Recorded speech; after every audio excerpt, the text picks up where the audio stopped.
Ang programang ito ay hatid sa inyo ng Bank of the Philippine Islands. Do more with BPI.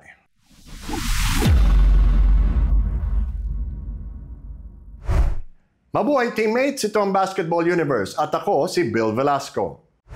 Ang bahaging ito ay hatid sa inyo ng Eastern Communications, Partners in Progress. Nakapanayam namin si Renz Abando tungkol sa kanyang paglalaro sa mga ligang labas at pagiging bahagi ng SGA na maglalaro ngayon sa Jones Cup. Bakit ba mahalaga sa kanya ang pagpapanatili ng kanyang exposure?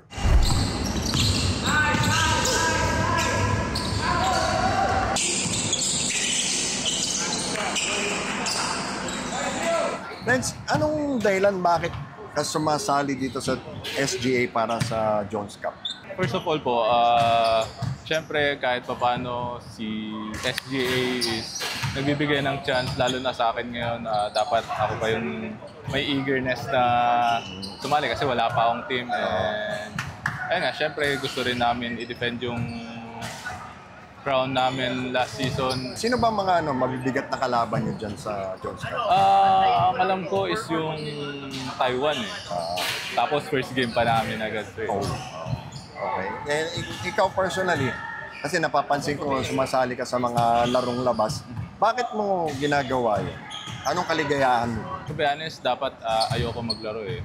Pero yun nga, dahil yung manager doon gusto lang din magpasaya ng mga tao. So, ayun, napilitan na lang tumali. And feeling ko makakatulong din sa akin yun kasi ang tagal kong walang basketball eh. Almost a year na. Parang bihira ako mag 5-on-5, mag pick-up games, puro buhat. So, kailangan ko na rin magpapawis kaya, ayun, sumali na. Okay. Ang programang ito ay hatid sa inyo ng Bank of the Philippine Islands. Do more with BPI. Ang bahaging ito ay hatid sa inyo ng Smart Sports. Waterproofing o sealant ba ang hanap mo? Sa German technology ng Sista, protektado ka ng 10 taon. Yan ang tapal na tatagal. Tinanong namin si Renz Abando kung anong plano niya ngayong halos 1 taon nang walang team na kumukuha sa kanya. Saan ba lalanding si Air Abando? Anong plano mo ngayon? Where do you intend to play? May mga offers na ba? So far, wala pang offer. So, nag-aantay lang po kami. Ayun lang, ngayon, plano ko is mag-focus lang muna sa SGA and sana after this or before this, may offer na.